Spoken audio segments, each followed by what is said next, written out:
Hey guys, Julian here, and today I'm going to be showing you how to make tech house like Cloonee. As usual, you can get the full project file and samples, MIDI, presets, everything from this video. It's available right at the top of the description, and if you're a patron on my Patreon, check there because it's already available. And I also want to say I just dropped a new mix yesterday, guys. This is a mix with all my original tracks, so the link to that is right at the top of the description. Definitely go check that out.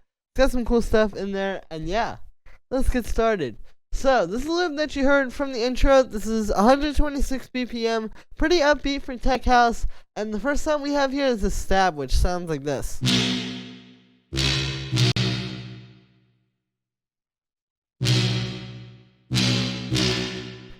So yeah, here's the MIDI. You can see it's really simple. We're in the key of B, so this is just playing B, and then the only other note it plays is the C there. So it's literally just one note up just to get that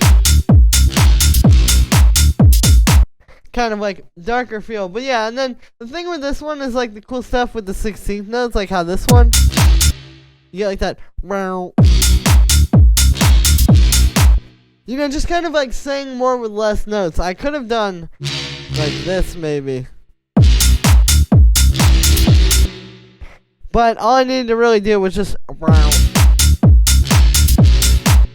and it says everything that you need to say.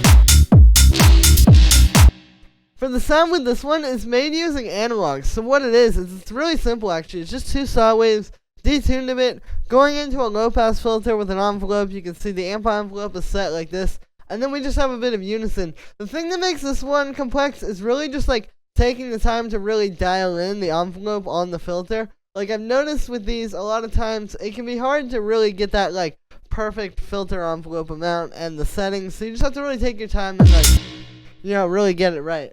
And yeah, and then after that we just have a bit of this phaser. Here's without it.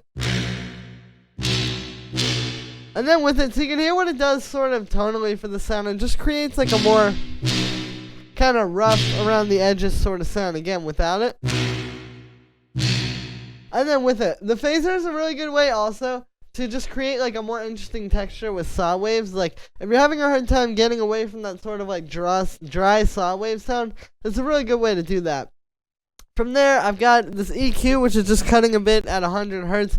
This is just kind of cutting out a bit of mud. So without this, and then with it, you can hear like it lets through a lot more mid-range. This is basically just creating a lot more headroom for the distortion. And yeah, from there, we've got a bit of reverb. You can see I've got the size there, got the decay time there. I've got a pretty high dry wet as well, so here's without it.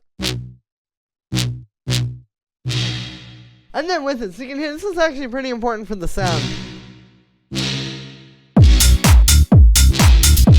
So yeah, using reverb to sort of create the body of the sound like this is a really nice way to make these stabs like, because it has a lot of like, it sounds very resonant and very like open.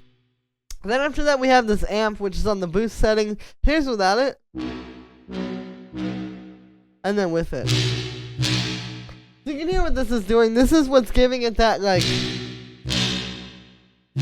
big brassy distorted sort of sound. And I've got the output on dual so it still lets through the stereo reverb. Then we just have a drum bus. Here's without it. And then with it, so it just makes it a bit fatter. And then finally I have this EQ8 which is just cutting out the low end, and that's it for the stab. From there we have the low end stuff, which is the bass and the kick. So starting with the bass, it sounds like this. So here are the notes. You can see really simple bass line, literally just 3 notes, you know. Again, kind of going back to what I was saying with the stab, you really don't want too many notes here. You want it to just be simple, easy to latch onto. And yeah, another thing you can see is these are kind of like shorter, more staccato notes. So it's a pretty important part of the sound with this type of bass line. Just getting that quick like where it's not gonna blend into the kick notes too much. Like if we make this too long, you know, it kind of blends too much with the kick. But if you do like this, it's just like these quick fat bass stabs in between the kicks. sound with this one is made using 2 layers inside its instrument rack here. So what we have is we have a mid bass, and then we have a sub bass. And I like splitting it like this because you can kind of make the sub, well, you can make the sub a lot fatter this way, because you can kind of like just focus this one in the mid range. You know, turn this FM stuff up, which I'm going to explain in a moment, and really get that nice. And then you can just get like a fat sub and layer them together. And you get the best of both versus if you try to have just one doing both. Because with this style, you need to really have that mid-range in the bass like this has. But it's still got to have the fat sub. So for the mid-range bass, this is just made using FM synthesis. It's just 3 sine waves here. You can see you got the second one up an octave. And yeah, very simple. And then on the filter, I have this shaper on. It's on the soft setting. So this is just giving it a bit more of a push, making it a bit fatter. Here's without it. And then with it. You know, it just makes it a bit bigger and fills it out a little bit more in the mix. And then I just have this high pass filter. There's without it. And with it, you can see when we turn this off, like this sound doesn't really have the best bass. If we try to use this as the sub, you know, it wouldn't really work, but it works well when layered like this. And then for the sub, this is also just FM, but it's not really a whole lot of FM. You can see, just got 2 sine waves here. The first one's up an octave. The second one is like barely turned up. And then I have this low pass filter on here. So here's without that. And then with it, just focuses it and makes the low end a bit more even. And yeah, and then on the group of those, I just have a bit of saturation to glue them together and makes them a bit fatter. And then I have a compressor side chaining them to the kick, which obviously this doesn't really overlap with the kick, but it's just kind of catching it and making sure like there isn't going to be any clashing and that you'll still get that fat kick thumping through. And yeah, from there we've got the kick. So this one is really, honestly, just going to be more about the type of sound that you're choosing. You can see it's a really simple kick. It's just this fat 909 style kick. That's what you want to look for, is like a 909 kick like this. That's just going to be really, really fat and hit really hard. You know, maybe layered through some distortion. I've got it going through a bit of saturation here to make it fatter. There's without it. And then with it, you can see though, like under the saturation, the core sound is still really nice and really fat. And then another thing here are these little parts. So just mixing those in nicely, like how I have this one every 2 bars pretty much.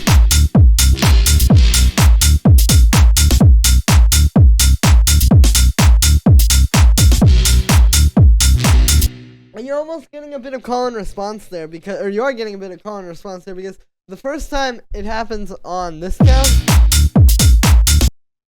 and the second time it happens on that count. So it's like, you know, just kind of playing with that dynamic there, and a little bit of call and response can add a lot of depth to your track. And then on the group of the kick and bass, I've got these in a group together just to kind of glue them together a bit more, you know. This is something I typically do in tech house. Like, you take all of your low end and put it in a group, and then all of your percussion usually and put it in a group, because when you do this, you kind of make them more like together sounding, you know. It's going to sort of glue the low end together and make it really fat and full in a way that you just can't get if you process these only on their own. So here's with no saturation.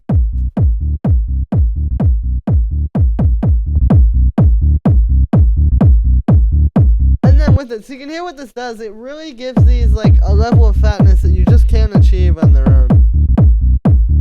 So yeah, all it comes down to is just adding a bit of saturation. You know, if you have good sounds, you don't have to do too much. Like, this is only 6 dB of saturation. I didn't even have to use drum bus or any EQ or anything on here, but it's just giving it that extra boost of fullness to make it really hit like in the overall track. And yeah, from there we've got the percussion, which can really be broken down into 2 main sort of groups. We have this main group, which is the hi-hat and the clap and the snare. And then this group of stuff, which is sort of like this background percussion.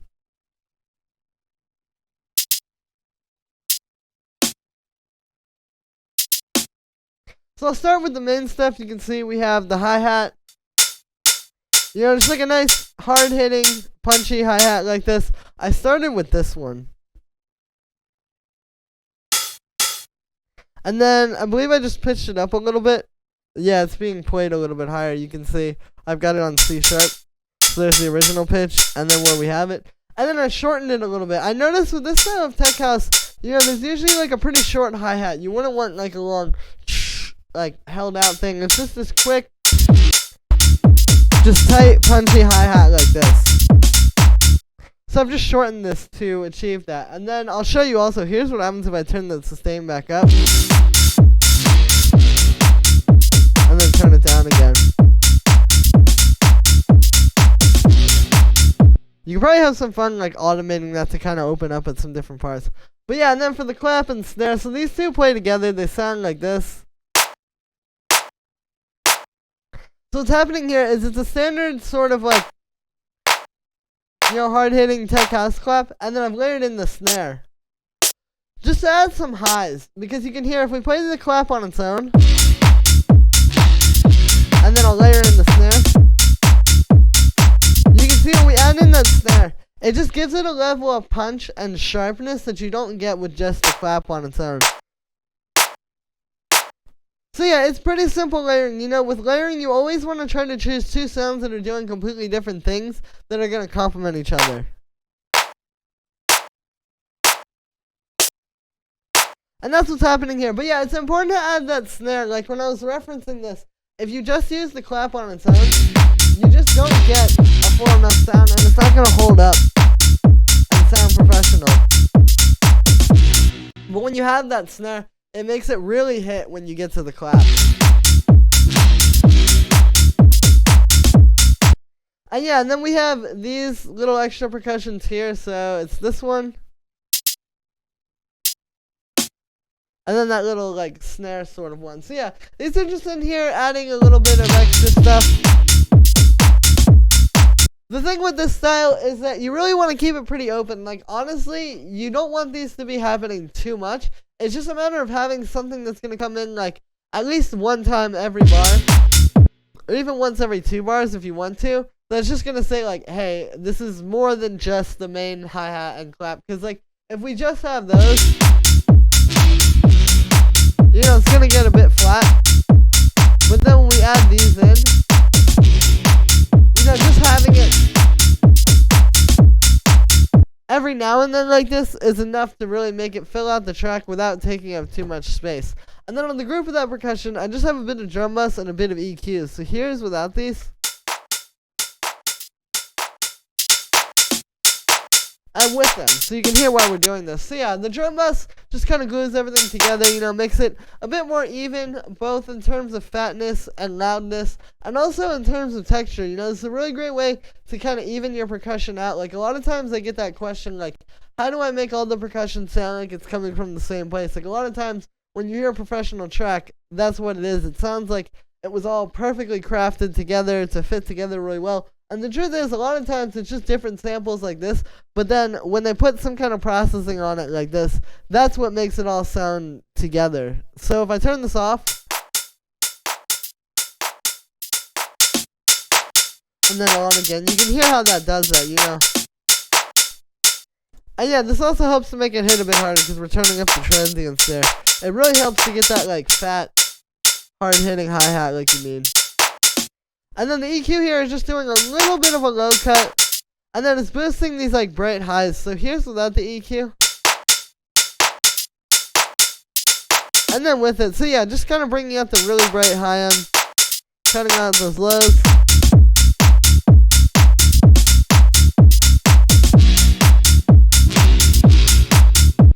And yeah, so that's going to be it for this one, guys. I hope you enjoyed. As always, make sure to like this video as well as subscribe. And let me know what you think of this video in the comments. Like I said in the beginning, you can get the full project file and samples and MIDI, presets, everything from this video is available right at the top of the description. And if you're a patron on my Patreon, check there because it's already available. Like I said in the beginning also, guys, I just dropped this new mix yesterday with all tracks of my own. So yeah, link to that is also going to be in the description. Definitely go check that out if you guys want to support me. And yeah, thank you so much everyone, and I will see you tomorrow with another video.